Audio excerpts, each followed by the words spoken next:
Buenos días, martes 19 de agosto, ya son las 7:08 de la mañana. Ustedes pueden saber por dónde vienen los tiros en Despierta, dependiendo de la música que ponga Kelvin. Por ahí andan las cosas. Eso es culpa de Kelvin, ¿eh? Eso es culpa de Kelvin. Kelvin quiere que hablemos de los apagones. Él no nos lo dice temprano, pero nosotros, por la música que él pone en introducción, nosotros sabemos por dónde anda su sentir. Se levantó desesperado con los apagones y parece que como él hay mucha gente. Compañeros, Catherine, Federico, Nelson, buenos días. Hoy justamente hablamos del tema de la electricidad porque es lo que le molesta más a la gente. Aunque Leonel habló del pollo, del cocote, de la pata y de todo aquello que es un discurso muy de él.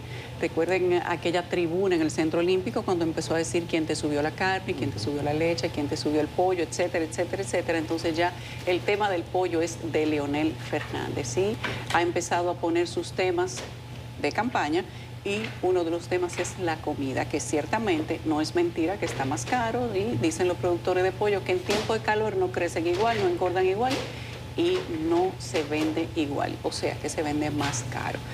Hay que hablar del tema de la comida, pero también hay que prestar atención a la molestia que tiene la gente por el tema de los apagones. Y ayer, como si no fuera suficiente, parió la abuela y sale la segunda planta de Punta Catalina también de servicio de generación. Hay cosas que son malas combinaciones. Y aquí, fuera del aire, les decía a los compañeros un ejemplo de malas combinaciones. El verano, el calor y los apagones son una mala combinación. Y usted puede hacer sus combinaciones peligrosas si quiere y ayudarnos, y se lo escribe a Catherine por el Facebook, pero calor y apagones es una mala combinación porque la gente tiene menos resistencia, está más sensible y además si empiezan a salir las plantas, si se mete el sargazo en las plantas, como han dicho las autoridades del sector eléctrico, si hay temas con la generación o con la distribución, pues la gente empieza a molestarse de una manera particular. En los barrios están buscando alternativas. Hay un video que tenemos por ahí de cómo están cargando los celulares. Prenden una plantica, ve a ver Kelvin si tenemos el video ahí para que la gente lo vea.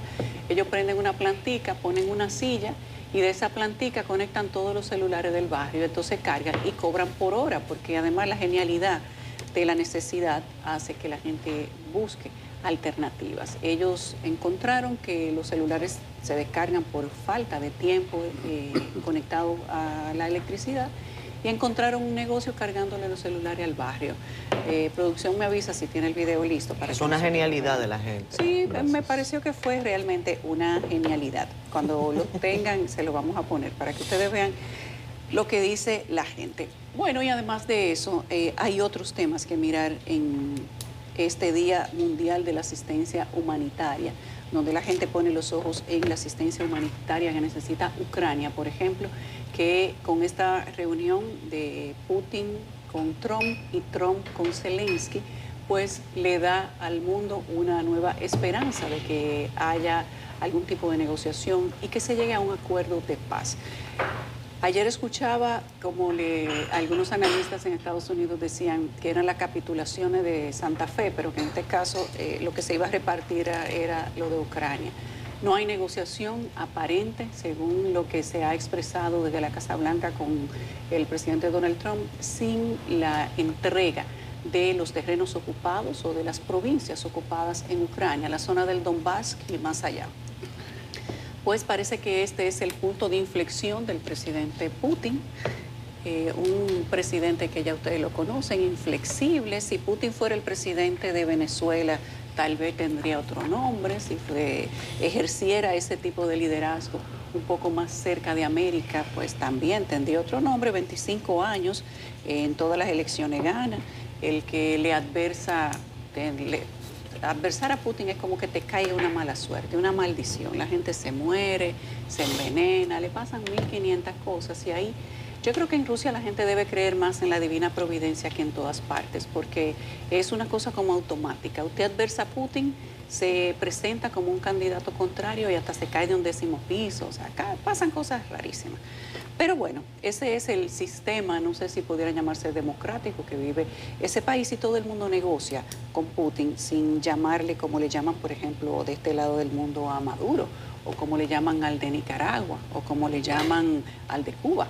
Pero bueno, esa es la realidad y las capitulaciones de Ucrania se van a dar posiblemente ya con la venia del presidente Zelensky, que ha hablado de estar en disposición de reunirse con Putin y de haber tenido una reunión con Donald Trump que fue mucho más agradable que la última reunión que tuvieron, donde solamente le faltó manotearse, pero fue penosa y de poca sustancia, de pocos resultados. Esta reunión de ayer ha sido mejor, la reunión de ayer ha sido mejor y ha dicho el presidente Zelensky, inclusive, ha hablado de las posibilidades de llamar unas elecciones en Ucrania tan pronto se pueda controlar la situación de la guerra, pero ha puesto, digamos que una medida que él entiende que no debe ser negociable, y es consecuencias o establecer sanciones para Rusia. Veremos cómo se maneja eso, pero ha dicho el sheriff del planeta, que es el presidente Donald Trump, que se necesita llegar a un punto de venia porque no puede seguir siendo asesinados los ciudadanos de Ucrania. Y si él no habla de muertos, sino de asesinados, evidentemente que él está dejando ver lo que piensa, aunque lo diga con un velo político o quizá con un guante de seda. Pero la importancia de esto es que se podría arribar a un buen acuerdo. Tenemos el video de los celulares, la genialidad de la gente en los barrios. Miren esto. Esto es del enchufe del pueblo, le han llamado a ellos. La gente va y se conecta, tienen una plantica ahí al lado, mírenla ahí. Entonces ellos ponen una silla, se conectan todo de la plantica, ahí ponen los enchufes y el pueblo va y carga los celulares. ¿Y cuánto cobrarán? Habían varias personas, el video tiene un audio, ellos hablaron, al principio del audio hablaban de, pero no recuerdo exactamente, pero pon tú que sean 20, 50, 100 pesos por una carga 100%. Ponme media carga ahí. Exacto, pónmelo al 50%. Ponme a 25 para ver. Sí, porque, señores, la cosa está dura, hay que chelear. Sí, cárgamelo completo, 100 pesos. Bueno, señores, esa es la genialidad del barrio. La realidad es que detrás de esta genialidad y del chiste que nosotros le encontramos a todo, es que la gente está desesperada por el tema de los apagones. Buenos días, compañeros. Buenos días, Yulisa, Catherine, Nelson. Buenos días, amigos que nos sintonizan y que nos escuchan. Hoy, 19 de marzo. 19 de agosto. Cuando voy a ver la fecha, entonces el minutero está encima de la fecha. 19 de agosto. Bueno. La guerra de Ucrania, indudablemente que es el tema. Vayan tomando nota con humildad y sobre todo con nobleza de las gestiones que el presidente Donald Trump está haciendo, les guste o no, nos guste o no, para lograr una paz en Ucrania. Vayan viendo eso, porque el hombre está atrás de lo que quiere, que no necesariamente solo es la paz, sino un reconocimiento, porque en la reunión de ayer, que fue muy orquestada, una reunión bilateral con el presidente Zelensky y a continuación una reunión con toda la corte europea que le acompañaba, pero con resultados tangibles. Todos salieron hablando bien de la reunión del día de ayer. Todos incluso entendieron que los resultados ponderados habían excedido sus expectativas.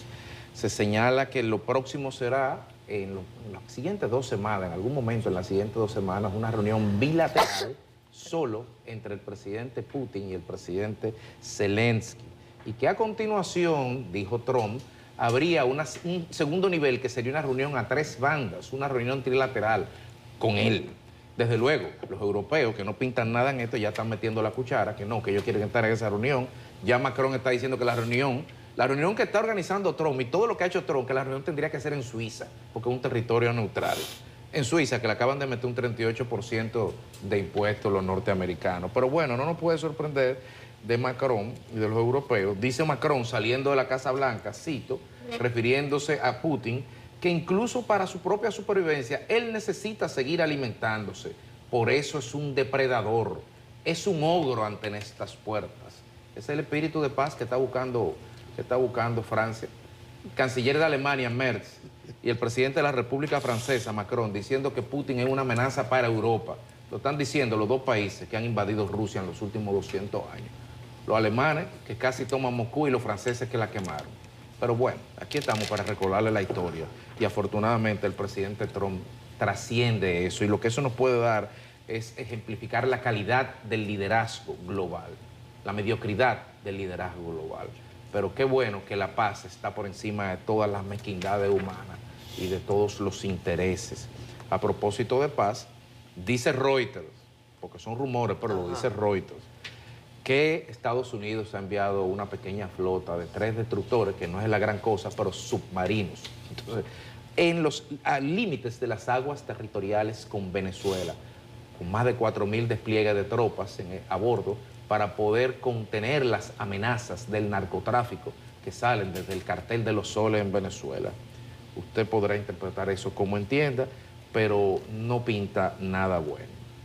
Ayer, en la semanal, el presidente Luis Abinader dijo que en los próximos meses, 5 o 6 meses, estarían entrando 612 megas al sistema. Cuando estaban hablando del tema de Punta Catalina, recordemos que el presidente el sábado dijo que la planta que había salido iba a entrar el domingo, y no bien, menos de 12 horas después salió la otra por el sargazo. Uno no entiende, y debería explicarlo, por cierto, la administración de Punta Catalina, cómo el sargazo afecta a una caldera, a una de las plantas y no a la otra. Digo, me refiero técnicamente, si es que las tomas de agua de refrigeración son diferentes o qué. Pero bueno, las biobardas están ahí, las pueden poner en la boca del muelle para que el sargazo no entre. Hay que tomar medidas de contingencia.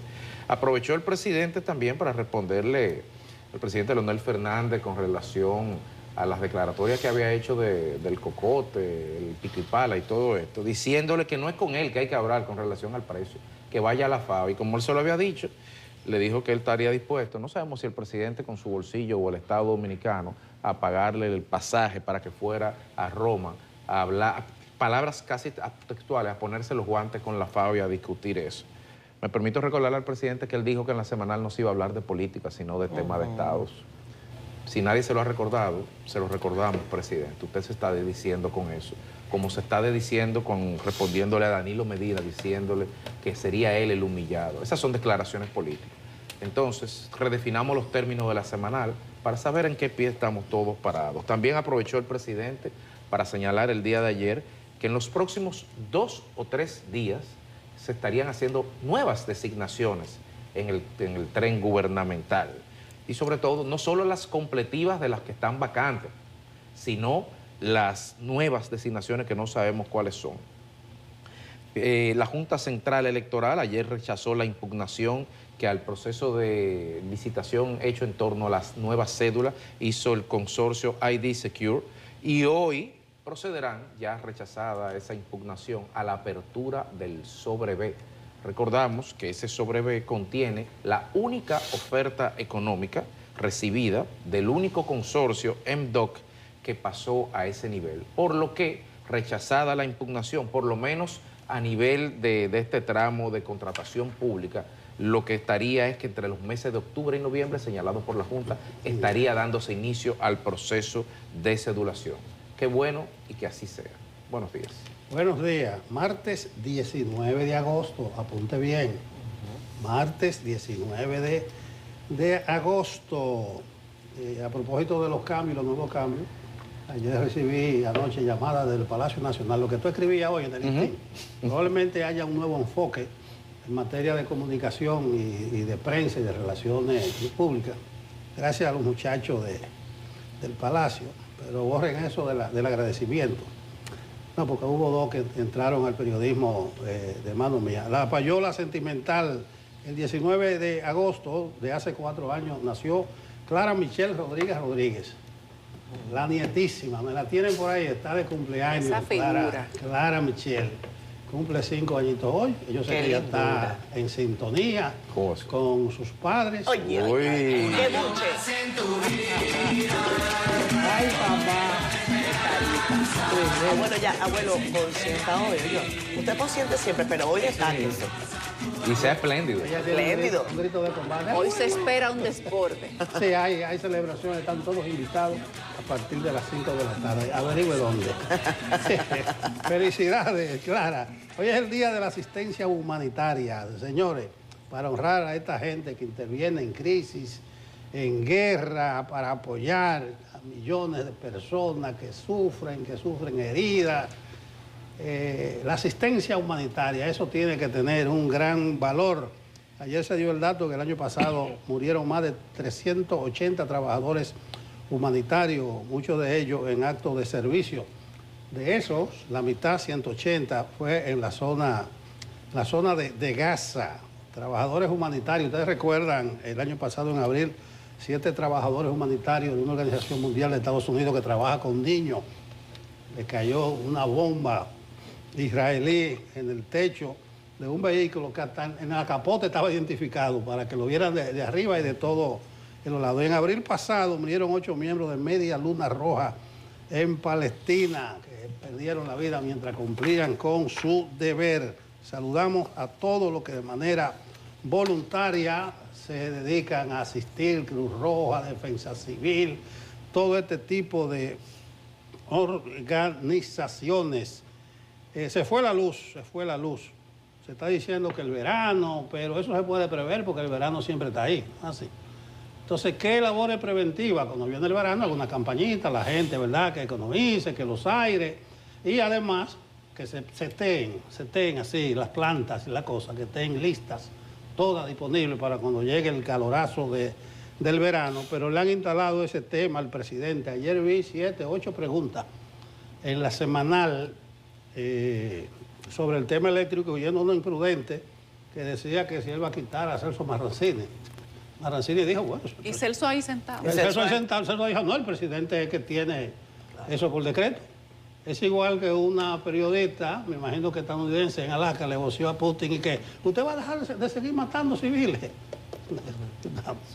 La periodista por el libro, la mandaron a vocearle eso. La reunión esta, Yulisa, Federico, es una pena, pero por lo menos me refiero a la Casa Blanca, Zelensky Trump con algunos líderes europeos, líderes entre comillas, pero es un paso de avance porque ya no está en agenda el ingreso de Ucrania a la OTAN, eso no está en agenda, ni la presencia de efectivos de la OTAN en suelo ucraniano, eso no está en agenda. No está en agenda el cese al fuego. Ayer lo dijo Trump, eso no, aquí. Yo he resuelto 5 guerras, dice Trump, y en ninguna ha habido cese al fuego. Eso es delicadísimo porque era la bandera que le quedaba a los europeos para decir un cese al fuego para ellos rearmarse. No hay cese al fuego, se lo dijo Trump en su cara. Lo que está sobre la mesa es la repartición de terreno, de territorio. Ya le pintó el mapa y se hacen un zoom en la foto, se dan cuenta. Un mapa que mandé ahí, mire. Esa foto, hagan un zoom. Dan Escabino, que es su jefe del gabinete, sí, subió a sus redes una explicación que le daba Trump, un mapa grande a Zelensky, de cómo son los territorios que ocupa Rusia y lo que hay que entregarle y lo que hay que dejar. Póngame ahí eso, lo pueden buscar. Ponga esa foto y hazle un zoom al mapa. Mírenlo ahí. Para que ustedes vean que lo subió el segundo de a bordo en la Casa Blanca, nadie se lo pedía, lo subió. Ajá. Trump explicando. Lo grande es que después Zelensky, en la reunión con los europeos, dijo que Trump le enseñó ese mapa y que le resultó chistoso y cosas. Y que él va a buscar la manera de llevarse ese mapa, porque es muy grande. Entonces, miren lo que está en discusión. Hay 2 semanas por delante que yo creo que es mucho tiempo.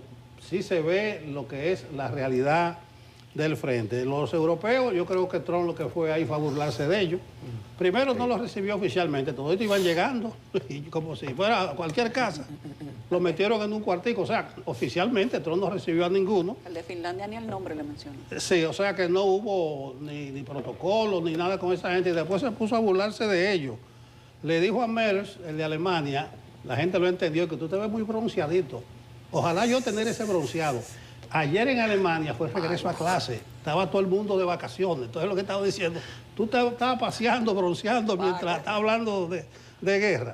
A Zelensky que le dijo, que le preguntó a un periodista correctamente que cuándo va a haber elecciones, bueno, cuando haya condiciones, porque la situación de emergencia, y Trump le dice, bueno, pues yo gano elecciones aquí con una emergencia tan grande como la de Ucrania, una imprudencia. Pero le está diciendo que es lo que tú estás diciendo que hay guerra. Y a Ursula von der Leyen, eso fue ofensivo, se puso a hablar y que de los niños de Ucrania que tiene Putin, y Trump le dijo, pero ese no es el tema, pero es una guerra. Le dijo que es lo que tú vienes a hablar de niños. A cada uno le enmendó la plana y le dijo a Macron y al de Reino Unido en su cara, que fueron a hablar y que de cese al fuego, no, eso no está en discusión. O sea que Trump puso la agenda. Lamentable de esos falsos líderes, toditos son impopulares en su país. Si ustedes ven al de Reino Unido, yo le hablé a ustedes de Nigel Farage, el Mr. Brexit que le dicen, ese va a ser el próximo primer ministro. La Le Pen aventaja por mucho en las encuestas, Macron y a toda su gente. Y ojo, de Merz, la AfD, ustedes recuerdan, las elecciones ultraderechistas, que nosotros decíamos que se parece a una ARS. Busquen las encuestas a ver cuáles son los populares. Sánchez, ni lo invitaron siquiera. Mire cómo está Oiga, España. ¿cómo va eso? Pero es una pena, pero por lo menos yo sí estoy viendo grandes avances, pero debe andarse rápido. La reunión anterior del MASH, J.D. Van Selen, que fue en febrero. Y si usted ve el mapa, porque hay que tener su mapa, hay varios mapas, todos los generales y guardias retirados tienen un mapa. Coja uno que usted crea que es fiel y dése en cuenta cuál era la situación en el frente en febrero y cuál es la situación hoy. Eso hay que acabarlo, porque esa guerra ya debe terminar. Insensata, como dice el Papa, por injusta y desigual. Bueno, hablando de este tema, solamente les decía a la producción, hagan un zoomcito para hacer sumar al comentario de Nelson en el iPad que tengo acá, para que ustedes vean que en la explicación que da la Casa Blanca ayer al señor Zelensky, ya le pintan el mapa con territorio ruso a territorios que hasta ahora son ucranianos, pero que evidentemente el frente ruso ha ido avanzando. Me refiero al territorio de Luhansk. Vayan aquí al iPad para que lo puedan ver, porque es que ahí la gente no lo aprecia. No lo tienes allá. Bueno, lamentable, para ver. Yo no sé si este es el iPad que duplica pantalla. Qué pena. Pero bueno, en fin, ahí si ustedes ven lo que se ve como más oscurito, ahí están incluidos los territorios de Luhansk, Donetsk e incluso Zaporilla. Entonces, por supuesto que eso generó algunos comentarios. Al margen de esto, Federico hacía la mención de una noticia que tiene varios días y que está vinculada al despliegue de navíos estadounidenses en aguas del Caribe. La información inicialmente ha sido desplegada por varios portales de noticias, entre ellos la agencia francesa Reuters, que ha indicado que se trata de un despliegue de al menos 3 buques militares que, según han confirmado fuentes vinculadas al Pentágono, a Reuters, porque hay que decirlo con todas sus letras, van a hacer un operativo de mitigación al menos o un mensaje de fortaleza a carteles del narcotráfico. Esta orden que ha sido desplegar, repito, estos buques de guerra cerca del territorio venezolano ha generado muchísimas conjeturas, ha generado, por supuesto, una reacción en Miraflores. El señor Nicolás Maduro ha dicho anoche en un mensaje en Venezolana de Televisión, cito, desde el norte el imperio se volvió loco y ha renovado como un refrito podrido sus amenazas a la paz y a la tranquilidad de Venezuela. Eso ha expresado Maduro. Bueno, pienso yo que hasta un poco nervioso, si no nervioso. Esto ha salido de una cuenta polianalítica que, por cierto, yo creo que es una cuenta vinculada a algunos intereses que no voy a ampliar ahora. Pero escuchen cómo Maduro hablaba ayer y cantaba incluso. Querida,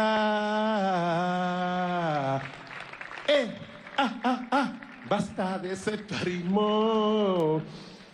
Queridas y queridos, se los digo con amor, se los digo con cariño, basta de sectarismo. Somos muy sectarios. Como presidente del partido... Bueno, ahí se refería Nicolás Maduro a una situación que al parecer están ellos dirimiendo en el Partido Socialista Unido de Venezuela. Dice que su partido es sectario. Y hubo otro mensaje que, si la producción me lo coloca, alguna gente interpretó, sobre todo por el momento en el que se encuentra esta noticia, que podría algo tener que ver. No lo sé, pero se habla de lealtad, se habla de cobardes. Escuchen a Nicolás Maduro. Así me perdonan. Hay gente que es débil. Y ante una circunstancia, ahí mismo reacciona. Ay, qué chévere, qué manguangua, pues. Porque es fácil. Es fácil atacar a Maduro y a la revolución. ¿Verdad? Es fácil. No, chévere. Muy bien, chévere. Gracias. De antemano, gracias. pero tu debilidad no será mi debilidad, porque yo no soy chantajeable, yo lo que voy es para adelante. Y hay mucho cobarde escondido y disfrazado que no es capaz de decirme las cosas en la cara porque es un cobarde, son unos cobardes. Pero el día de los cobardes no nací. Yo no nací el día de los... Bueno, repito, esto es en el contexto de una reunión del Partido Socialista Unido de Venezuela. Esto podría considerarse como una respuesta en un momento de tensión del país suramericano que, repito, está recibiendo estas informaciones que hablan de 3 navíos de guerra estadounidenses que se acercan a su zona, por supuesto, para, según dicen, atacar o mandar un mensaje a los carteles de droga. Acompañados de estos navíos, hay que decirlo, de la llamada Unidad Expedicionaria de Marines. 4.000 efectivos de fuerza élite, se habla también de submarinos, y según el periódico El Tiempo de Colombia, desde el año 1989 Estados Unidos no había hecho un despliegue de tantos recursos militares en la región. O sea, 1989 me refiero a Noriega, en Panamá. Entonces, por supuesto, eso pone a la gente a preguntarse, pero yo he insistido en que son mensajes volátiles. Un día me hablan de que están desplegando Marines y que se están acercando a las costas de Venezuela con unos buques mandando un mensaje. ¿Qué mensaje? Pero por otra parte hay acercamientos, enviados especiales que se ríen con el hombre de Miraflores, que intercambian presos, etcétera. Entonces, bueno, amanecerá y veremos. Aquí ya está, creo, nuestra compañera Raiza Álvarez para darnos más detalles de qué es noticia en el periódico El Caribe, en portada, y también en CDN Canal 37. Así es, muy buenos días, chicos. Buenos días a todo el que nos sintoniza desde sus hogares y a través de las redes sociales. Iniciamos este vistazo por el periódico El Caribe con Donald Trump, quien dijo no habrá cese al fuego en Ucrania. Este lunes, el presidente estadounidense sostuvo un encuentro de alto nivel en la Casa Blanca con el mandatario ucraniano Volodymyr Zelensky y líderes europeos. En otro tema, hablamos del déficit eléctrico y los apagones sobre los cuales habló el presidente Luis Abinader durante la semanal. Continuamos hablando de turismo y es que, según el ministro David Collado, de enero a julio llegaron 7.1 millones de visitantes al país. Y cerramos las notas de la portada con el gobernador del Banco Central, Héctor Valdés Albizu, quien recibió al embajador ante España, Tony Raful, y a un grupo de estudiantes dominico-españoles galardonados en la 25ª edición de los premios Mérito Escolar. Y en la contraportada hablamos de deportes y del Cibao FC y los Cavaliers FC, quienes se verán cara a cara esta noche en el primer compromiso de la Copa Caribe CONCACAF 2025 en el estadio de la Pucamaima de Santiago. Y ahora pasamos a nuestro portal digital cdn.com.do, donde usted podrá informarse de las noticias más importantes del país y el mundo, como esta de la Fuerza de Tareas Conjunta, quien dijo trazan un plan estratégico para reducir los homicidios en las provincias de mayor incidencia. Continuamos con el presidente Abinader, quien negó que Danilo Medina le haya entregado algún plan energético. Y cerramos con las notas de CDN Digital en Nueva York y la consternación por el arresto de una niña de 6 años junto a su madre por agentes de inmigración. Así que les invitamos a que visite nuestro portal cdn.com.do y además adquiera El Caribe para que esté enterado en todo momento. Es todo de mi parte. Continuamos con la programación de CDN 37 y Despierta con CDN. Vamos al tiempo con Jim Suriel. Se aleja Erin, el huracán. Solamente quedan algunas bandas. Adelante, Jim. Muchísimas gracias, muy buenos días. Vamos a conocer las condiciones meteorológicas en nuestra región del Caribe, porque todavía nos encontramos en República Dominicana bajo los efectos indirectos del huracán Erin, esa cola que todavía permanece sobre el territorio nacional y sobre Puerto Rico, aportando nubosidad, algunas ráfagas aisladas, y el oleaje ya a partir de hoy empezará a disminuir en la costa atlántica, mientras el ojo de este sistema atmosférico sigue moviéndose hacia el noroeste. ha vuelto a ganar esa intensidad hasta ser un huracán categoría 4 luego de haberse debilitado al norte de Puerto Rico y al noreste de República Dominicana. Ese sistema es muy amplio. Vemos que abarca aproximadamente unos 1.400 kilómetros de distancia desde el norte hasta el sur y seguirá en las próximas 24 horas esa cola sobre el territorio nacional, aportando algunos aguaceros. Pero vamos a estar muy atentos porque también estamos vigilando atentamente el Atlántico Oriental porque hay un disturbio atmosférico que se mueve hacia el oeste-noroeste a 30 kilómetros por hora. Ese fenómeno atmosférico podría traer una trayectoria similar a la de Erin y durante los próximos 2 días encontrar condiciones favorables al este de las Antillas Menores para hacer una depresión tropical. En caso de fortalecerse como una tormenta, llevará por nombre Fernand y se moverá hacia las Antillas Menores, donde podría llegar el viernes. Para el sábado y el domingo estará definiendo su ruta, si lo estará haciendo muy cerca de nuestra zona de pronóstico o si representará peligro de impacto directo para Puerto Rico y también para República Dominicana. Vamos a estar muy atentos porque avanza la temporada ciclónica y el periodo más activo de este periodo de huracanes en el Atlántico. Estas han sido las informaciones meteorológicas. Gracias, Jinsuriel. Vámonos a la pausa. Regresamos con más. Esto es Despierta con CDN. A ustedes gracias por continuar con nosotros. Hoy voy a hacer una pañolita sentimental. Quiero agradecer a François Rubartelli por prestarme este collar o regalarme este collar tan bello. Miren qué belleza. Y bueno, como normalmente yo no soy de estar mostrando prendas, pero esto yo creo que valía la pena que ustedes lo supieran. François es una emprendedora increíble y creo que hay que hacerle su cariñito. Se lo merece, una muy buena amiga, muy buena amiga. François, te quiero, amiga.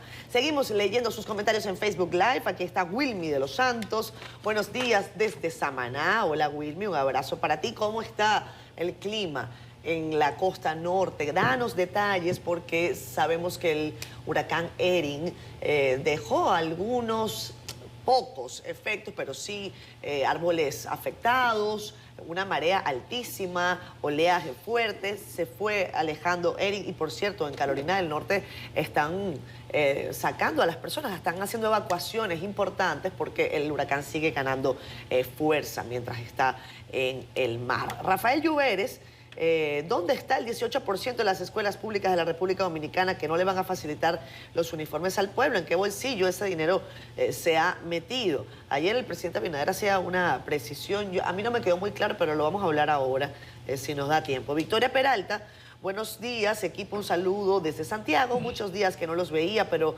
por eso no les había saludado. Gracias, Victoria, siempre contentos de recibirte y de leer tu comentario. Héctor Franco dice, el rey Federico, yo tenemos en común que no sabemos ver bien fecha y hora en un reloj. Azerbaiyán y Armenia, logrado por Trump, acerca a Trump en la obtención de un merecido Nobel de la Paz. Excelente perspectiva, energía eléctrica en los próximos meses. Desde antes de nuestros indígenas aquí ha existido problemas eléctricos y protestas por el alza de los alimentos.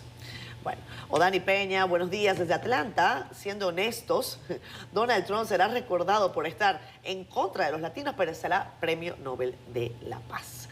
Fran Pérez Mota, si un carro en la zona colonial se le pincha una goma o se le daña, se arma un tapón, nadie puede rebasarlo con esas bolas negras que lo impiden. Y si llueve mucho, se inundan las casas, ya que las calles subieron a nivel de las aceras para poder poner más bolas. ¿Y qué negocio hay entonces en poner todas esas bolas? El comentario de Frank Pérez Mota. Andy Heredia está con nosotros. Pobre mi presidente, picha, batea, fildea y todo el juego presidencial. Saludos, Andy. Muy buena. Ay. Jocelyn nos manda piropo a ambas. Yuli dice que estamos lindas. Gracias, amén. Gracias. También Francisco Marte dice cambios que no producen cambios y menos para los de a pie. Y dice Jocelyn que comentemos el caso de la niña de los guandules. A ver si tenemos un poco de tiempo. Un drama, una tragedia, la sinrazón, una vez más afectando a los más vulnerables, ¿no?, de la casa. El caso es horroroso. Esta pareja que venía golpeando a esta menor de edad y que cuando uno lee el detalle del cadáver de esta pequeñita, uno no halla explicación porque no la tiene. No la tiene, es una sinrazón total y la justicia que haga su trabajo y que les caiga todo el peso de la ley. Uno no puede necesariamente abundar demasiado porque hay cosas que no tienen explicación. Que los perdone Dios y que la justicia haga su trabajo. Seguimos acá, ahora sí con informaciones, son las 7:48 minutos de la mañana. Hemos dicho que el tema eléctrico va a ocupar parte importante de Despierta Hoy, ¿cierto, Federico?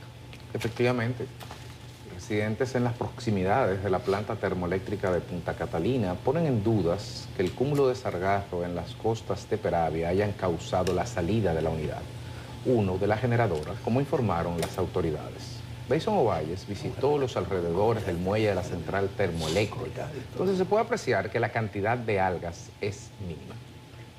Aunque se observa una gran cantidad de sargazo en las playas de Nizao y Palenque, sin embargo, en el lado izquierdo de la central termoeléctrica Punta Catalina, donde se puede observar el muelle y la toma de agua, la presencia de las algas es reducida. Consideran que las algas no habrían provocado el problema energético. Yo entiendo que no, que el sargazo que se observa ahora aquí no está llegando en este momento a la playa, porque se está concentrando en esta zona del muelle hacia acá, porque las corrientes del mar, que generalmente van hacia el oeste, se detienen. O sea, el muelle le hace presión a la corriente marina y ella se detiene en esta zona y por lo tanto el sargazo se está quedando de este lado. El sargazo no le topa a ningún alambre.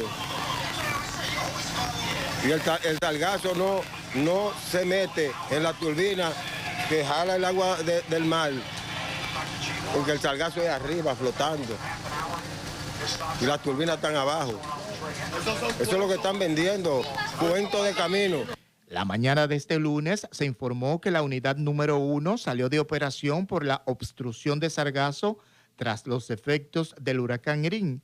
Las autoridades publicaron esta fotografía, que también es puesta en dudas por residentes en la zona. Había unas maquinarias cuando uno estaba allá ahorita que no están ahí. Esa foto se ve que es viejísima porque hay muchas cosas que no se ven ahí, que están ahí siempre. Esa foto es vieja. Celso Marrancini, administrador de la planta, explicó que se trata de un enorme inconveniente con difícil solución.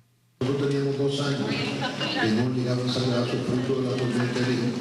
Hemos recibido sargazo y con el bajo nivel de enfriamiento debimos sacar la planta. Pero la planta debe estar entrando para la hora pico. Nosotros esperamos que no tenga que salir más. Definitivamente los equipos que usamos para retirar el sargazo son difíciles de encontrar en mi país, una grúa de almejas, que ya por fin nosotros tenemos una, pero necesitamos 2. Y mientras esto ocurre, los apagones mantienen desesperados a los residentes del municipio de Nizao y del distrito municipal de Santana, a poca distancia de la principal generadora de electricidad del país. Esto está insólito. Mire, ahora mismo son los apagones. Son de 10 y de 12 horas. Los apagones aquí tan críticos. Las cosas de la nevera se nos dañan. Nos van a robar todo con estos apagones. Recibí tantos apagones con una planta eléctrica tan cerca. Y es la madrugada que está atacando. En Paya y Catalina, el cruce Catalina, estaban quemando goma por medio de los apagones. Y entonces, que no se va la luz, que qué sé yo qué, cuento de... Estas personas esperan que la empresa de generación eléctrica Punta Catalina solucione la problemática lo más pronto posible. Deison Ovalles, CDN. Bueno, ahí nuestro compañero Deison estuvo en terreno, levantando lo que son inquietudes, dudas, preocupaciones, teorías, el sentir generalizado de las personas que viven ahí, al margen de que las opiniones que expresan la dan desde su subjetividad y su conocimiento particular. La realidad es que las explicaciones son de esa naturaleza técnica, en el sentido de que probablemente el domingo la realidad fue diferente a cuando en el día de hoy o en el día de ayer o en el día de mañana. Lo que sí es el sustrato de todo esto es la preocupación legítima de la ciudadanía. No de poner en duda las teorías y excusas del gobierno, las justificaciones de la planta, sino a través de esas inquietudes, dudas y resquemores, externar una especie de catarsis en torno a una frustración generalizada que es constatable, que son los apagones. Entonces, lo que sí tiene que hacer la administración de la planta es dar la mayor cantidad de información posible, más allá de una nota de prensa y de una fotografía aérea, para que podamos entender, incluso a nivel técnico, y poder hacer empatía con las decisiones técnicas de poder apagar o no una planta en función de si hay o no marea con sargazo. Y así quizás, al margen de lo real, podemos sobrellevar más un poco la falta de energía que se da cada vez que una de estas centrales queda fuera del circuito. Penoso que estemos hablando a esta altura del juego de apagones, de energía eléctrica, la electricidad, que es uno de los pilares para el desarrollo de cualquier nación. A veces yo suelo decir, tal vez en ánimo de exagerar, que es más importante aquí resolver el problema eléctrico que el educativo. Pero es para exagerar, pero es para dar una idea de lo ruinoso que resulta para el desarrollo de un país tener el tipo de problema de suministro y de generación de energía eléctrica que nosotros tenemos. La primera movilización que yo recuerdo en los años 70, en la universidad nos movilizábamos contra los apagones y poníamos letreros, imagínense, y todavía hoy está la gente quemando goma en la calle por los apagones. Es alentador que el presidente, en un discurso optimista ayer, en uno de sus roles, de lo que dice el televidente, de vocero de sí mismo, hable de que se va a incorporar prontamente unos 600 megas, él lo detalló, exacto. 420 de Manzanillo, 120 de Energas, sí va a aportar algo. Y mirando hacia adelante, el presidente dice que 2026, 2028 se incorporarían unos 1.200 megavatios adicionales. Pero atención, Pizarra, atención. Pueden meter 1.000, 2.000, 3.000 megas y si no miran hacia el déficit eléctrico, si no miran hacia el subsidio eléctrico, vamos a estar en lo mismo. Yo retomo lo que escribía Andy ayer en el Caribe de los componentes de una reforma fiscal profunda, y él, uno de los acentos, se lo pone en el subsidio eléctrico. En el desempeño, el desenvolvimiento de la distribuidora de electricidad, deficitaria a más no poder, un barril sin fondo y una inequidad de comprar energía cara y venderla barata. No hay negocio que cuadre. No hay negocio que pueda funcionar. Pueden meter 1.000, 2.000, 3.000 megas, pero hay una distorsión, un cáncer en esto del sistema eléctrico. Y ojo con el subsidio, hay que ponerle el subsidio. En esa reforma integral habrá que quitarse la ropa del populismo si queremos realmente salir del déficit. Esa puede ser quizás la posición más importante que podría tener un gobierno dominicano para hacer una verdadera reforma. Quitarse el traje del populismo. Si ustedes buscan el tema de los subsidios, aquí estamos financiando populismo. Y parte de todas las últimas decisiones que se han tomado han sido también en pro del populismo. Y si usted se va a los préstamos, los últimos que se han aprobado en los últimos años van también a soportar el tema del populismo. Hay autoridades que le llaman a eso ayuda social, respaldo, usted lo puede llamar como usted quiera, pero las cosas tienen que tener un nivel. Y parte de lo que tiene que ver con el subsidio, en el sentido amplio de la palabra, se enmarca también dentro del populismo. El tema de la energía eléctrica, las autoridades han dicho en muchas ocasiones, no se puede transparentar el precio, se va a llevar despacio. Se empezó a llevar despacio y se pararon en el segundo escalón porque estaban siendo criticados. Pero el tema eléctrico en República Dominicana es una deuda que se tiene con muchas generaciones.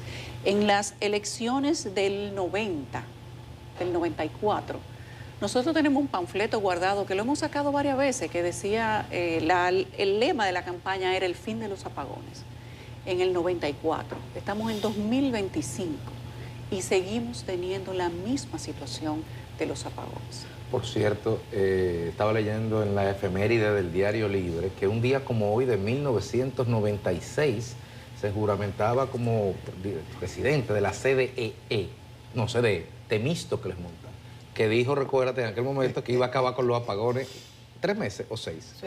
En 3 meses. Un día como hoy, en el 96, bueno, hace 28 años. Todos han dicho exactamente lo mismo, el fin de los apagones. El fin de los apagones. Un sistema renovado, transparentización del precio, más generación, mejor distribución. El sistema eléctrico y las empresas estatales eléctricas no son rentables porque están mal administradas, pero óigame, yo le estoy repitiendo cosas que yo vengo oyendo desde 1980 y pico, 90 y pico, y estamos en 2025 y estamos escuchando exactamente lo mismo. Miren, para ponerle un poco de anécdota a este tema de la energía, esto que señalan mis compañeros y que es el problema eléctrico en la República Dominicana, que parece no tener fin. Yo recuerdo el año que yo llegué a República Dominicana, o la primera vez que yo vine, en el año 2010.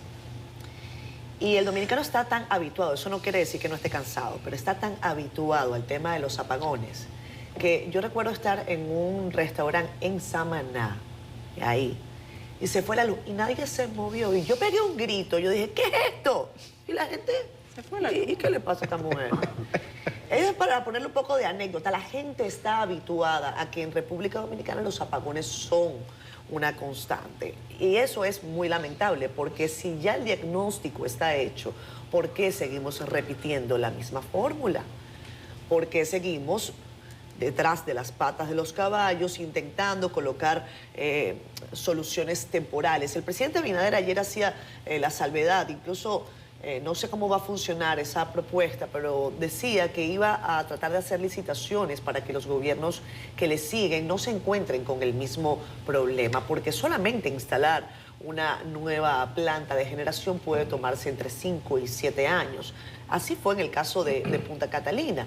Pero también es cierto que, como bien señala Nelson, hay un asunto derivado de la ineficiencia en materia de distribución. Las pérdidas siguen por las nubes. Difícil es que uno vea una mejora en ese sentido. Es un dolor de cabeza para las autoridades, no importa el gobierno que sea, pero uno permanece viendo esta lógica de aplicar los mismos elementos en la fórmula, ¿cómo se va a tener un resultado diferente? Yo no sé si es a través de subsidio, lo he dicho, los subsidios terminan siendo suicidios porque no hay manera de desmontarlos posteriormente. Cuando usted le aplica un subsidio a un grupo social, difícilmente usted pueda retirarlo sin que eso tenga un efecto de backslash desde el punto de vista de la popularidad o lo que usted quiera. Entonces, bueno, mientras tanto las calles siguen mostrando las gomas quemadas, siguen habiendo protestas. En Los Alcarrizos la gente se quejaba amargamente ayer. Dicen que hasta ahora no ven esperanza de mejoría. Y por su parte el PLD, el mismo PLD de Temístocles Montal, que hace 28 años dijo que también se iban a acabar los apagones, está atribuyendo a descuido de las autoridades los fallos que está presentando Punta Catalina. Para Rubén Bichara, presidente de la Comisión Eléctrica de ese partido, el problema energético actual tiene una sola explicación, y dice él que es falta de planificación y descuido en el mantenimiento de esa planta. Escuchemos al señor Bichara. Cada año será más. Hay más edificios, hay empresas, hay mayor población, hay mayor consumo, hay mayor automóviles eléctricos. El hecho de que haya más demanda no es una noticia, es una realidad que siempre estará ahí. Lo primordial es mejorar la calidad de operación y mantenimiento. O sea, una planta con la calidad de Punta Catalina, si tiene un buen mantenimiento y una buena operación, no tiene por qué tener tantos pinches con esa frecuencia. Entonces ahí, por eso el primer punto de recomendaciones es mejorar la calidad de la operación y mantenimiento de la planta. Pues ya hemos tenido bastantes eventos que ustedes han conocido justamente por deficiencia en operación y mantenimiento. Descuido, se le puede atribuir a descuido. Eso, que la calidad de operación y mantenimiento no deja de ser un descuido. Mantenimiento. Bien, Bichara, Rubén Bichara, mantenimiento, dice Bichara. Uno de los protagonistas, de los pontífices del tema eléctrico, todos han pasado por ahí, todos los gobiernos, incluyendo el de Balaguer. Pero tengan cuidado, yo recuerdo como nombraron a Pérez Martínez, a Macorís, eso fue en los 90, que fundió como 4 plantas, porque a Balaguer creo que en una Navidad se le cogió a decir que el país tenía que estar prendido, y fundieron la planta. Ahí fue que trajeron la Guarcil. Yo no sé, la capacidad de Punta Catalina, la unidad 2, yo vi que era 326, 340, 360. El domingo cuando entró, la metieron en 350 casi de una vez. Digo, como dice Catherine, yo no soy un carajo de eso de generación. Pero cuidado con forzar mucho la planta eléctrica para tener en línea una gran cantidad de megas y que entonces resulte más la sal que el chivo. Recuerdo lo de Macorís en el 90, me van a excusar, en el 91, 92, yo sé que lo nombraron en el 90 y fundieron como 3 plantas. Dice Federico que ahí entró... Guarcila, fue el 91, 92. A Guarcila tuvieron que buscar ese tipo de plantas con unos contratos onerosos. Que están ahí en el río todavía. Todavía está en el río la Guarcila. Entonces no empujen mucho las plantas, tengan cuidado. Es que aquí tenemos un tema con las soluciones temporales. Y sí, como los incentivos fiscales. Como los también. subsidios. Y los incentivos, compañeros. No, y como la barcaza del puente flotante. Claro. Y la Eso barcaza, no fue 27 años. En el 99, sí. 98, pero aquí hay subsidio del COVID que todavía se mantiene. Pero la realidad es que no la empujen mucho porque dice la gente, que el gobierno tampoco lo ha dicho, pero si no es así, sería bueno que lo desmienta, que la planta no tiene garantía, porque los señores que la estaban administrando hace un par de años dejaron que la garantía de la planta se perdiera. Sería bueno que lo aclaren. Y si es así, pues entonces no la empujen mucho, no vaya a ser que se funda y nos quedemos sin eso también. La otra es la Hidroquevera, que pagaba $10 millones mensuales apagados. No, ese fue el contrato de los 20 millones del secretario de la presidencia aquel. Bueno. Menciona el nombre. Bello Andino. De Bello Andino. 20 millones de dólares Hidroquevera. Eso fue lo que salió en la prensa. Yo no sé. Del jefe de la plata pagada y tú tenías que... ¿Cuánto tenían que darle? 20 millones de dólares. Yo pensaba que eran 10 millones. No, Hidroquebec no llegó, era Coyentri, tú estás diciendo, tú estás confundiendo. Era la Coyentri. Coyentri. En la Coyentri entonces. Yo sé que le daban 10 millones. Se pagaba por capacidad instalada. Sí, exactamente. Le daban 10 millones de dólares a una planta que estaba ahí y no funcionaba. Pero eso no fue cuando Balaguer, eso fue en el gobierno del PLD. Eso era como un peaje, y generara o no generara, había que pagarle. Pero ya va, eso en el gobierno del PLD. Leonel Fernández. En lo mismo que están diciendo que hay descuido de las autoridades, los fallos. No, porque eso fue Leonel, que no tiene que ver nada con Bichara. Ahora ya ellos se separaron. Por eso es que hay que mencionar el nombre de muchos pontífices. Todos pasaron por ahí, todos pasaron por ahí. Oye, todos los que hoy están opinando pasaron por la CDE, por la administración del sistema eléctrico y ninguno resolvió. Agravaron Han habido dos presidentes que le han dado la oportunidad a sus más grandes adversarios en el tema eléctrico.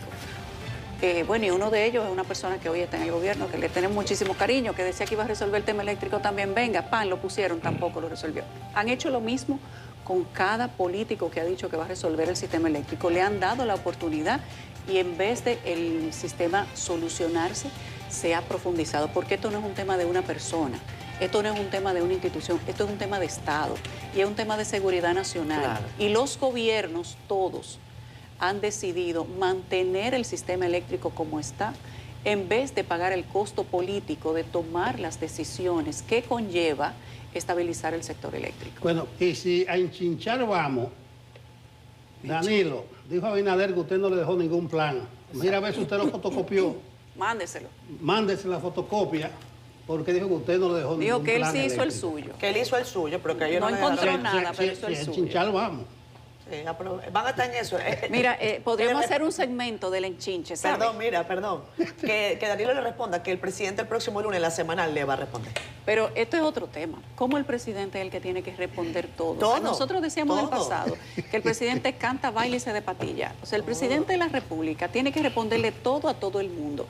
Y es que no hay quien le ayude. Eso tiene que ver mucho con nuestra entrevista del día de hoy. Vamos a hablar sobre comunicación presidencial. 5 años después. Con Mario Dávalos. Bueno, y si Abinader le va a pagar el vuelo, el hotel, la dieta a Leonel para que coja para el extranjero. Yo acompaño al líder. No, que diga si son del dinerito del pueblo o si es del bolsillo de Abinader. Si a enchinchar vamos. Roma.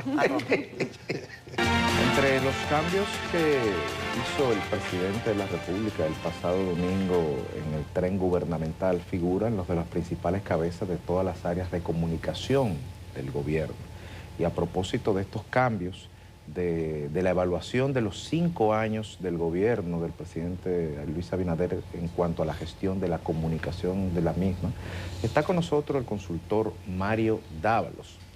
Es experto en comunicación, estrategia, en marketing político, con una dilatada experiencia en el ámbito privado y público, para un poco hacer un análisis de retrospectiva de cómo han sido estos 5 años de la presidencia del gobierno en materia de comunicación y a la luz de los nuevos cambios que se han dado, los principales desafíos y retos que enfrentará.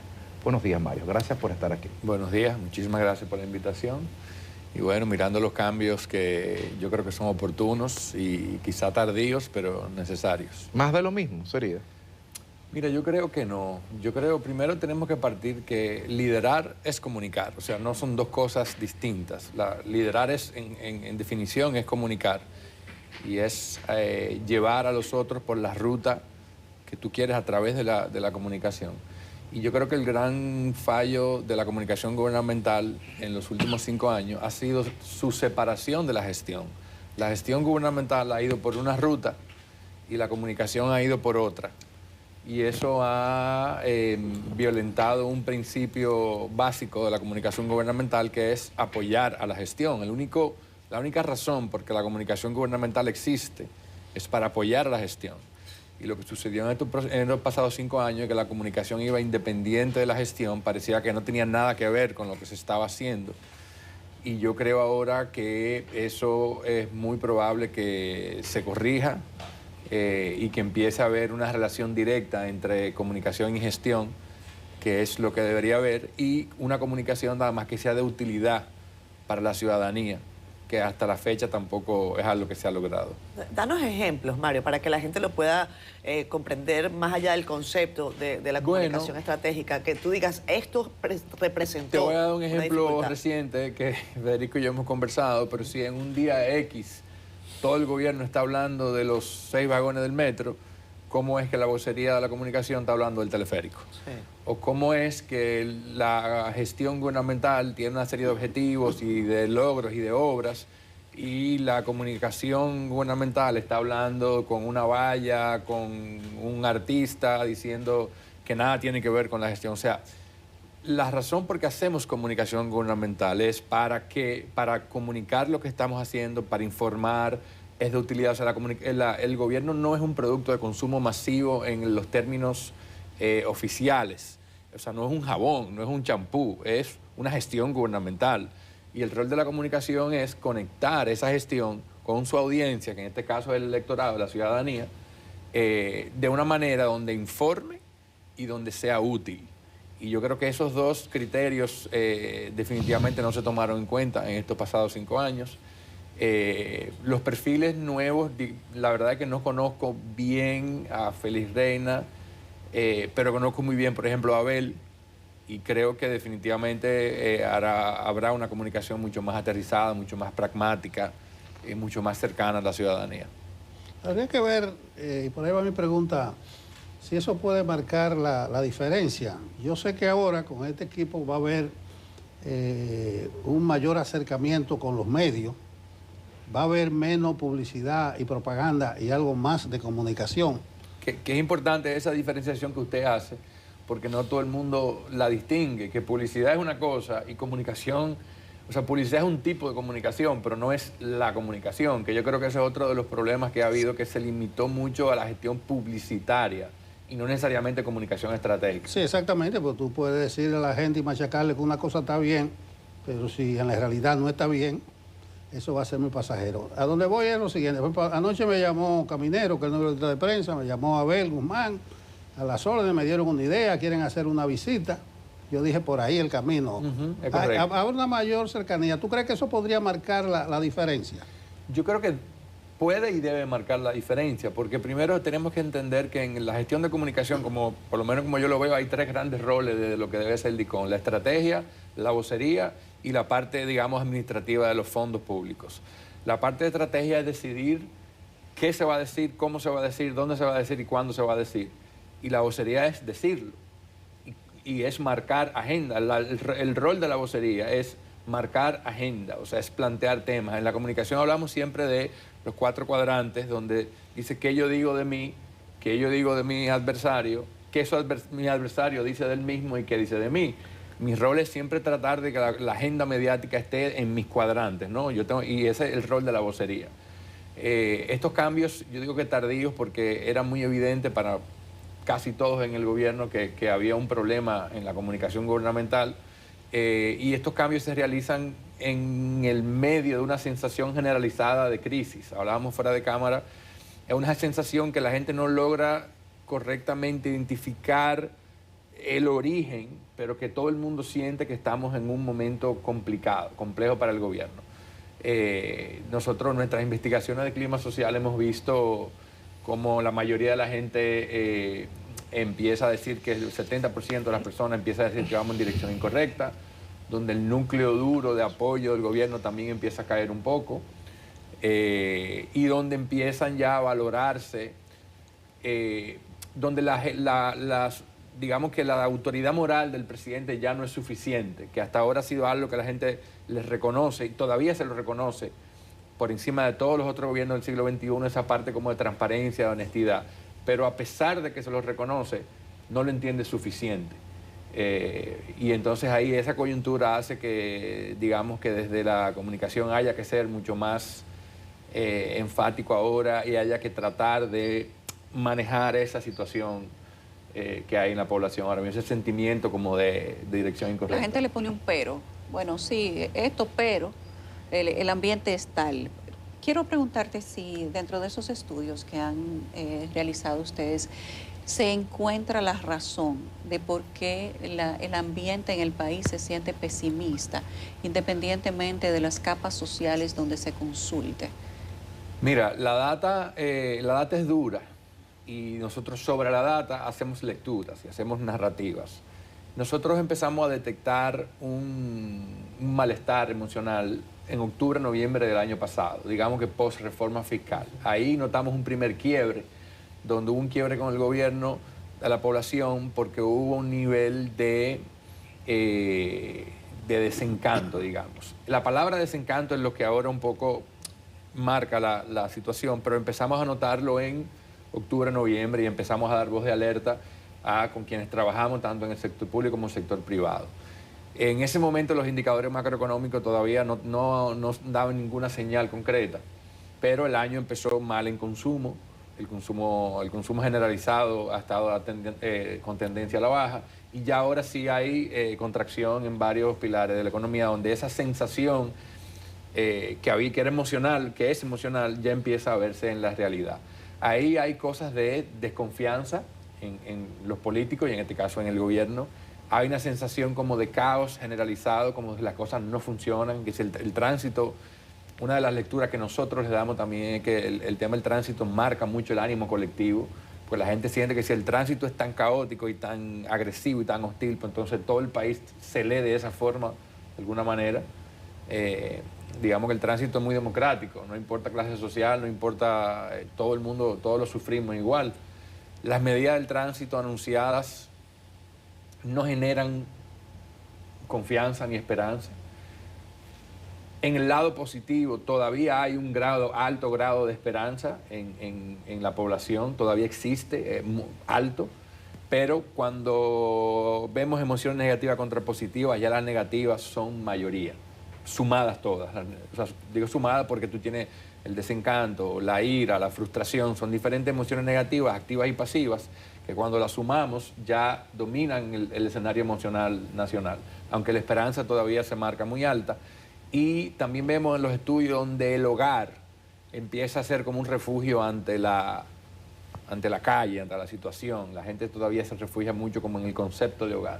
Entonces son cosas que hemos ido detectando. Es un estudio que hacemos trimestralmente de clima social y nos permite ir mapeando cada 3 meses cómo se van moviendo los indicadores. Mario, hay quienes han señalado que al gobierno le quedan 3 años y otros dicen que lo que le queda es 1 año y medio, como para temas de comunicación gubernamental, porque después entramos en periodo prácticamente de campaña. Y otros dicen, bueno, ya estamos en campaña, pero hay márgenes de ley, en fin. En ese sentido, ¿cuál es la apuesta en ámbito comunicacional, por donde tú crees que se debería transitar? Y hay algo que se me ocurre preguntarte en función de lo que te preguntaba Nelson, y es, ¿acaso todo es comunicación? Porque también desde algunos sectores de gobierno alguien dirá, pero es que bueno, eso es culpa de comunicación, y realmente a lo mejor es un tema de ineficiencia, ¿no? La comunicación es, o sea, lo que tú no comunicas en el mundo de hoy es como si no hubiera sucedido. Correcto. La comunicación es necesaria, pero no es suficiente. Pero si tú no comunicas las cosas que se están haciendo, o sea, hay una máxima que nosotros usamos mucho cuando hablamos de comunicación, dice, de lo que la comunicación no se ocupa, se encarga el prejuicio. Eso quiere decir que lo que tú no cuentas, alguien, el prejuicio lo cuenta por ti. Y el prejuicio contra los políticos generalizado es pura desconfianza, todo es mentira, nada es como es. Entonces, a no haber controlado esa narrativa digamos que la narrativa del gobierno ha sido muy basada en lucha contra la corrupción. Eso es como la única elemento coherente que ha habido en la narrativa gubernamental, ha sido lucha contra la corrupción. Y la gente lo compró, la gente lo entendió y la gente lo reconoce, pero no es suficiente para la gente. Y es algo que yo creo que el gobierno ha insistido con eso, es un activo del gobierno que sale muy marcado en uno de nuestros estudios, pero no es suficiente para la gente, sobre todo cuando hay un tema de una percepción o una realidad de crisis en el consumo, de crisis económica. ¿Y qué no una crisis económica per se, es una sensación de crisis generalizada que tiene su factor económico. Sabes que en la parte inicial del programa, perdón Federico, no quiero que se me escape esta pregunta, alguien comentaba, es que el presidente es pitcher, fildea, batea, hace todo. ¿Cómo se lee esto y cuál es? Porque también puede ser un tema de estilo, pero ¿es recomendable desde el punto de vista de comunicación? El presidente no ha tenido un vocero en 5 años, no ha tenido un vocero. El vocero de la presidencia es el presidente. El rol del vocero es sacar el pecho, es dar la cara, es comunicar, es influenciar agenda, es relaciones con la prensa, es acercamiento con los medios. Ese es el rol del vocero, significa vocería. En este gobierno el presidente ha sido su propio vocero y eso genera un desgaste, genera una cercanía también. Yo creo que también si pensamos atrás, una de las críticas que le hacían a Danilo Medina era que le decían el mudo, que no hablaba, y de repente este es el presidente, tiene otro estilo. ¿Y eso es bueno o malo? ¿Ayuda o no ayuda? ¿Cuál? ¿No hablar? No, ¿O hablar mucho? Hablar mucho. Yo creo que ninguno de los extremos son positivos, ¿no? ¿Cómo deja eso al vocero en también? mi opinión. Creo que no hablar con la población no es recomendable, pero también hay un grado de un presidente que tiene que mantener cierto grado de misterio, ¿no? Yo creo que todo liderazgo necesita cierto misterio. Y cuando uno se expone demasiado, eso se cualquieriza. O sea que yo creo que ahí hace falta definitivamente un rol de vocería más activo del gobierno. Fíjate, por ejemplo, ahora, ¿quiénes son los dentro del gobierno, quiénes salen a defender al presidente? Son muy pocos. Es Yayo y es quizá en el vía Wellington también, que salieron, pero el presidente no se siente ese apoyo de todo su gabinete. O sea, no hay un equipo de defensa, una línea inicial de defensa. Por lo menos no se siente de esa forma.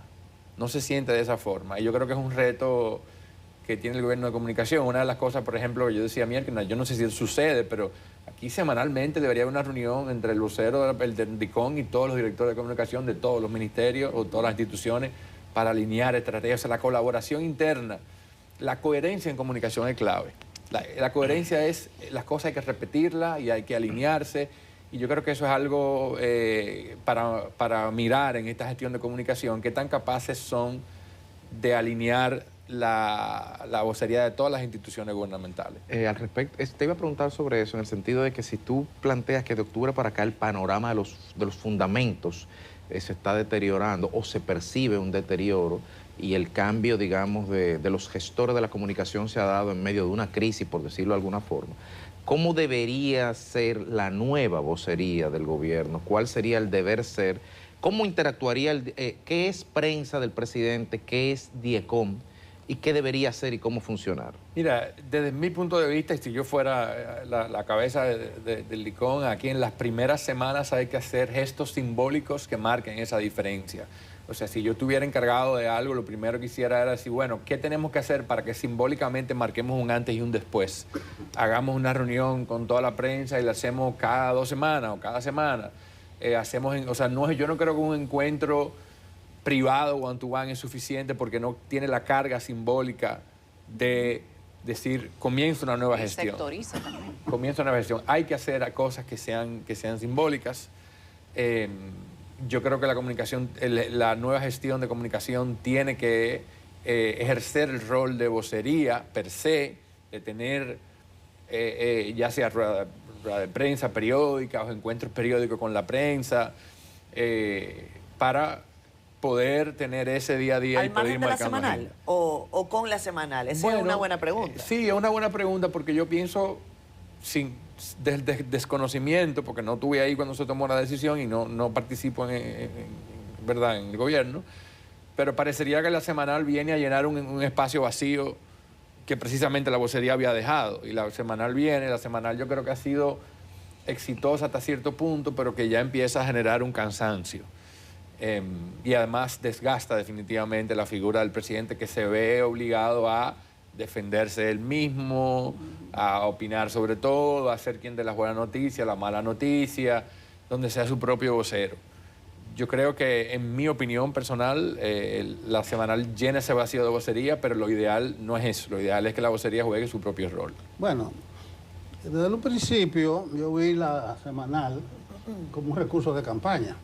Incluso Catherine fue allá y le dijo, Luis Abinader con la prensa, LA. Lo recuerdo.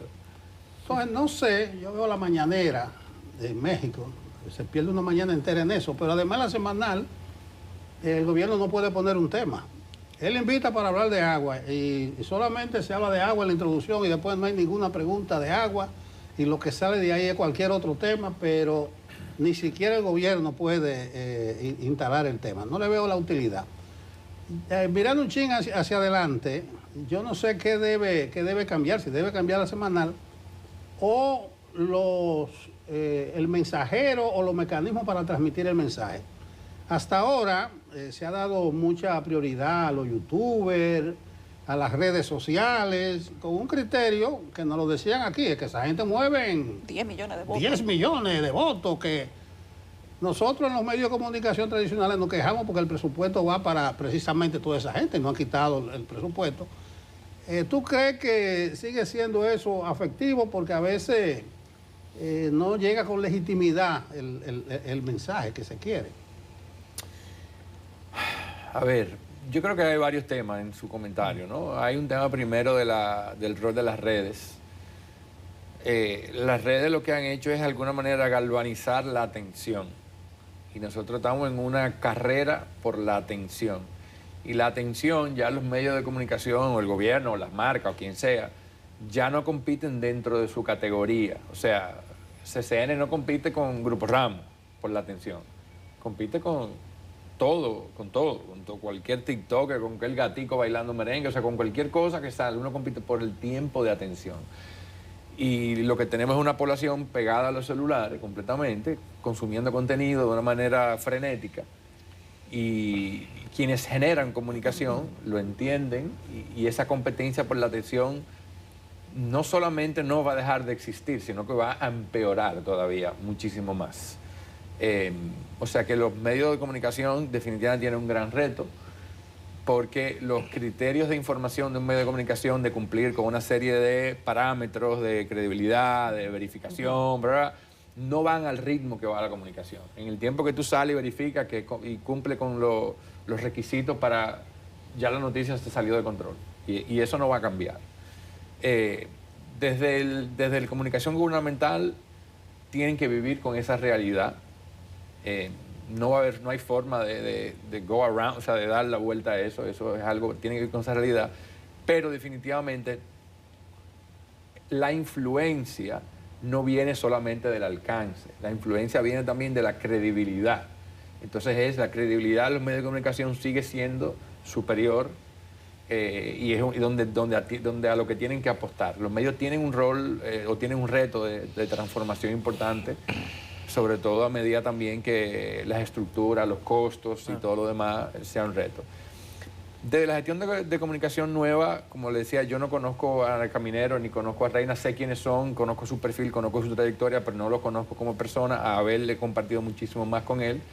Me parece una persona muy capacitada, muy aterrizada, mucho más práctica que otros que han estado en el DICOM, y espero que eso se traduzca en mayor sensatez y mayor utilidad a la hora de generar contenidos comunicacionales. Mario, tenemos que despedirte, pero antes, 30 segundos para que tú nos digas si, a propósito de la coyuntura política y social del país, si puede ir la sensación de bienestar por un lado y la economía de bolsillo por otra, o si todo va comunicacionalmente o sentimentalmente para la gente amarrado en la misma estructura. Las emociones van por su cuenta. Las emociones, lo que pasa con las emociones que son lo que manejan la economía. Las emociones impactan la economía y la economía impacta las emociones. O sea, esta es una relación. Porque las emociones hacen que tomemos decisiones de cierta forma y esas decisiones impactan la economía. Si todos sentimos que estamos mal y consumimos menos, la economía va a estar peor porque consumimos menos. Por eso decíamos que nosotros desde octubre empezamos a identificar este sentimiento negativo que ya hoy es colectivo. O sea que lo que pasa con las emociones y los datos económicos es que es una sola narrativa como envuelta, como un alambre de dos enredados, donde uno afecta la dirección del otro, pero son dos cosas separadas. Y las emociones, antes de terminar, pueden ser manipuladas y pueden ser influenciadas. Pensemos en el caso Friusa, por ejemplo, se generaron un montón de emociones negativas que beneficiaron a muchas personas y a muchos grupos con ese caso en particular. Y lo otro que te digo es que lo que hemos visto también es que la opinión de las personas está limitada a los últimos meses, de 3 a 6 meses, lo cual también da cierto grado de esperanza de que yo puedo generar emociones positivas y cambiar la opinión, porque los últimos 3 o 6 meses son lo que cuentan. Lo que pasó hace un año, realmente la gente ya no lo toma en cuenta a la hora de emitir una opinión. Mira, pero 30 segundos más, la semanal, como instrumento, como recurso. Eso es un laberinto para nosotros los que estamos dirigiendo los medios. Dime, el periodista me dice 12 cosas. Y tiene bailando toda la semana a Leonela, Danilo, como recurso. ¿Tú crees que en este momento es válido? No hubiera sido mi recomendación. Mi recomendación, si yo hubiera estado trabajando directamente, hubiera sido de enfocarse en la gestión, de nuevo. Comunicación siempre al servicio de la gestión. Esa es mi forma de ver la comunicación gubernamental. Yo creo que ahí tú hablabas al principio de siempre estamos en campaña. Hay una idea ahora generalizada de campaña permanente con la cual yo no estoy de acuerdo. Creo que la dinámica de comunicación de campaña tiene una realidad, una estructura, y la dinámica gubernamental tiene otra completamente distinta. Y yo creo que estamos en un momento de comunicación gubernamental, que es comunicación al servicio del gobierno. Pues muchas gracias, Mario, por estar con nosotros el día de hoy compartiendo estas impresiones. Seguramente que estaremos próximamente evaluando el comienzo del desempeño de esta nueva gestión. Dale 100 días, dale 100 días. Vamos a darle 100 días. Ojalá que sea para bien. Muchísimas gracias por la invitación. Vamos a pausa. Vamos a seguir mirando hacia adelante, hacia lo estratégico.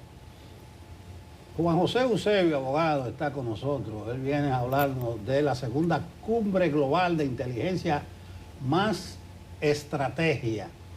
Vamos a hablar también de contrainteligencia, de operaciones psicológicas, de ciberseguridad. Pero es mejor que sea nuestro invitado que nos hable de esta cumbre, cuándo, dónde y de qué se va a tratar. Se parece como a los Men in Black, ¿verdad? Bien, muchísimas gracias y buenos días. Muchas gracias por permitirnos estar en este prestigioso programa. Nos encontramos aquí para promocionar lo que va a ser la segunda cumbre global de inteligencia y estrategia de la entidad Goberna. Es una institución de carácter formativo, académico, en materia de inteligencia, contrainteligencia, estrategia, y por primera vez la República Dominicana ha sido seleccionada como una de las sedes de esta segunda cumbre global de estrategia e inteligencia. Va a ser el 28 de agosto, desde las 9:30 de la mañana hasta las 3:30 de la tarde, en el Salón Ibiza del Hotel Catalonia. Por primera vez, un evento de esta naturaleza va a estar abierto al público, es decir, al personal civil. Normalmente en la República Dominicana es un tema que se mantiene cerrado para las esferas militares, pero ya en diferentes países de todo el mundo, de Latinoamérica, Colombia, Perú, se está aplicando estrategias de inteligencia para el ámbito empresarial, el ámbito económico y también para la seguridad personal. Dentro del cuerpo docente de Goberna y de los que van a estar en la cumbre, hay personal que han sido excontratistas de la CIA, excontratistas del FBI. Va a venir la encargada de Homeland Security de Puerto Rico, es decir, una persona nombrada por el presidente Trump. Y también van a haber expertos en el tema de República Dominicana. Se va a tratar el tema de la inteligencia, contrainteligencia, cómo aplicarlo a la seguridad personal y empresarial, ciberseguridad, cómo protegerse de muchísimos delitos que se cometen a través del ciberespacio, el hackeo de los teléfonos, el seguimiento a las personas. Es decir, que no está enfocado al tradicional espionaje y esas cosas, sino más bien a la protección y la seguridad de la persona, de las empresas, y para aplicar la inteligencia a el ámbito personal y privado. Bueno, el 28, Catalonia, ¿cuál va a ser el formato? ¿Será conferencia, talleres? Conferencia. Van a haber expositores, obviamente en algún momento podrán hacer preguntas, pero desde la mañana hasta la tarde cada expositor va a tener un tiempo para dar una conferencia de impacto, una exposición de impacto breve, pero concisa, con lo que tiene que informar, y también van a poder hacer preguntas. El formato de participación, Juan José, ¿es abierto en el sentido de que una persona pueda aparecer ahí? ¿Hay que inscribirse de manera previa? ¿Tiene algún costo? Sí, claro, gracias por la pregunta. Lo ideal es que se inscriban de manera previa. Pueden hacerlo a través de nuestros contactos, a través de la red de Goberna, que está en todas las redes. Podemos facilitar el número. Tiene un costo de $100, incluye coffee break, incluye certificado de participación y también, pues, obviamente, la participación en la actividad. Juan José, por favor, cuéntanos qué motiva a la institución a realizar este tipo de encuentros. Háblanos un poco más sobre la institución para tener detalles. Tú dices que lo han integrado incluso representantes o ex miembros de las Fuerzas Armadas. ¿Qué los motivó? Claro, bueno, es una tendencia, como decía al principio, en Latinoamérica, de que ya las decisiones de muchas empresas, instituciones, se están basando en operaciones de inteligencia. Porque ¿qué es la inteligencia? Es la recopilación de información. Esa información útil es analizada, procesada, y luego esa información sirve para tomar las decisiones correctas. Eso lo necesita todo el mundo, cada persona, cada empresa. Y se está tratando de educar al público de las empresas que trabajan con temas de información, de seguridad, para que puedan tener esas herramientas a su disposición. Entonces, esta institución, que está aliada a varias instituciones en Europa, en Estados Unidos, en Perú, como la Fundación San Marcos, también está abriéndose campo en la República Dominicana, donde el público normalmente se mantiene cerrado, pero ya es una tendencia internacional de que estos temas se vayan democratizando, por decirlo de alguna manera. Dice que es una cumbre global. ¿Se va a dar sistemáticamente en otros países? ¿Ya se dio en otros países? Excelente. Sí, gracias por la pregunta. Se va a estar desarrollando en 7 sedes al mismo tiempo, no el mismo día, pero en días sucesivos. Durante la misma semana va a haber cumbre en Perú, en El Salvador, en Panamá, en México, en Guatemala, República Dominicana y Colombia. En esas 7 sedes se va a estar celebrando durante la misma semana. Bueno, muy bien. Eusebio, repítenos la fecha, ¿no? La fecha, la hora, claro, el día, las condiciones para participar. Obviamente, sí. El público objetivo son gente que le interesa el tema, que se dedican a esa área, sobre todo personas vinculadas al tema de la seguridad, la estrategia. Y es el 28 de agosto, Hotel Catalonia, desde las 9:30 hasta las 3:30 de la tarde. Y si quieren, pues, inscribirse, también pueden anotar mi número, 809-224-9901. Repito, 809-224-9901.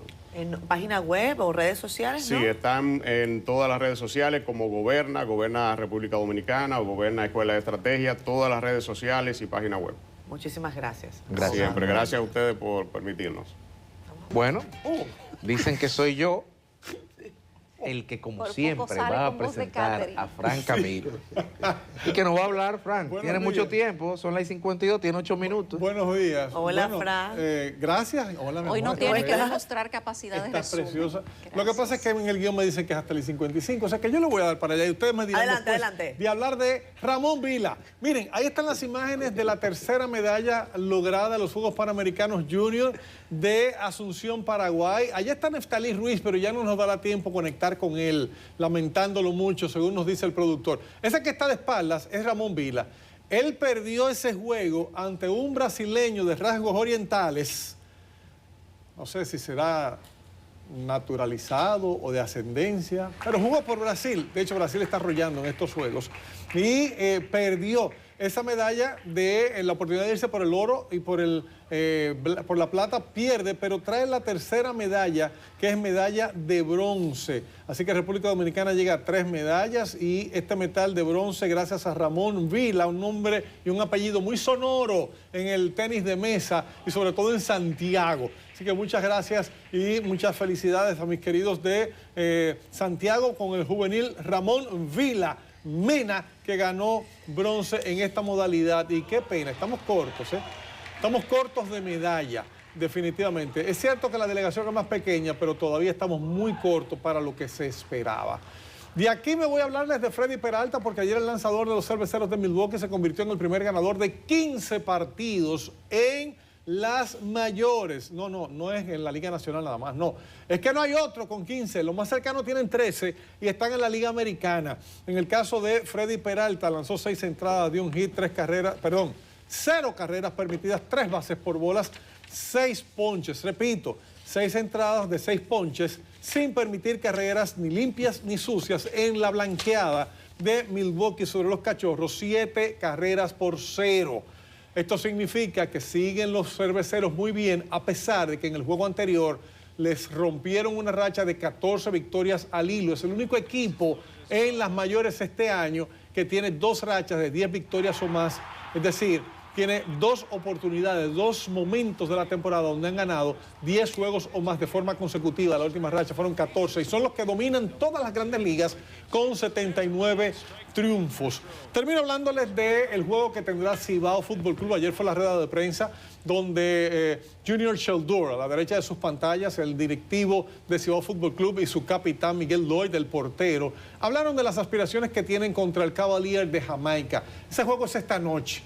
8 de la noche, ese juego no lo podremos nosotros transmitir porque los derechos pertenecen a otra cadena, pero usted puede ir a Santiago a verlo, puede apoyar a los nuestros que van contra el Cavalier de Jamaica en esta Copa del Caribe de la CONCACAF. Estamos hablando de que la Copa del Caribe es el evento más importante después del torneo de fútbol que tienen los equipos dominicanos y de ahí pueden saltar a la Copa de Clubes Campeones de la CONCACAF, que ya reúne a todos los clubes campeones del continente. Es decir, que es un compromiso importante contra el Cavalier de Jamaica, hoy a las 8 de la noche en el estadio de la Pontificia Universidad Católica Madre Maestra de Santiago. Ahora sí, si ustedes quieren, podemos seguir hablando hasta las 12 del día, si lo ameritan. Mira, Fran, adelante. Te iba a hacer el comentario porque bueno, a veces no tenemos el chance de hablar. ¿Viste lo del retiro de Sinner? Sí. Del ATP. Contra Alcaraz. Sí. En el ATP 1000. No se ha dicho qué tenía, No. pero él dijo que se sentía muy mal. Perdía 5-0 de Carlos Alcaraz y se retiró del partido diciéndole a la gente, miren, perdónenme, yo no aguantaba más, me sentía mal desde ayer. Parece que era como una fiebre porque se ponía como paños con agua fría y algunas personas pensaron que podría ser fiebre, pero preocupa. Y mañana le toca ya jugar dobles en el abierto de Estados Unidos. Es decir, que el propio Alcaraz fue a consolarlo. Le decía, mira, yo gané, pero yo no disfruté ganar así. Es que nadie quiere ganar así. De todas maneras, son el 1 y el 2. Ya lo decía Juan Martín del Potro, que lo vimos el otro día con el ministro David Collado, que decía él, yo siento que mi deporte está resguardado con estos dos, con Sinner y con Alcaraz. Qué bueno. Bueno, nada, Fran, estaremos atentos a la salud del segundo. No, el 1. Es el 1 ahora, Sinner. Es el número 1, Yannick Sinner. Yo pensaba que era Carlito. No, está número 2. Hay que ver si con estos 1000 puntos puede pasarle. Con este Master 1000 que ganó. Gracias, Fran. Gracias, No Fran. queremos despedirnos sin que antes felicitemos a 2 buenos amigos. Hoy es el día de la fotografía o día del fotógrafo. Mira, ese caballero de mis fotógrafos favoritos. Ahí yo tengo una payola sentimental. La fotocrónica. Es un tipazo, es un hombre querido, atento, profesional, trabajador. La fotocrónica es una... Bueno, yo creo que es una institución ya en este país. Querido Franklin, odontólogo de profesión, porque fue a la universidad como odontólogo, fotógrafo de pasión. Correcto. Un abrazo, querido Franklin. Y espérate, no me saques de la receta, Dani. Nuestro querido Dani Polanco, pónganme la foto de mi querido Dani Polanco, que estaba por aquí ahora haciéndonos una foto y que por cierto se ha ganado un montón de premios, entre ellos el premio APEC del año 2024 de periodismo fotográfico, fotoreportero del periódico El Caribe. Buenísimo, amigo. Con historias para hacer un libro, ya lo sabes. Sí. Sobre todo lo que le pasó a la UAS hace unos años. Sí, señor. Y cómo pudo salir de ese problema para seguir siendo uno de los mejores fotógrafos del país. Dani tiene fotos de todo el mundo. Nosotros también agradecemos las cartas que CDN ha recibido por el aniversario de los 26 años ya del Senado, Ricardo de los Santos, del 911 en la persona de Randolfo Rijo y del Ministerio de Trabajo en la persona del ministro Eddie Olivares. Bueno, aquí están. Vámonos. Gracias a todos. Mañana. Nos vemos mañana, que tenemos que trabajar porque esto es un placer.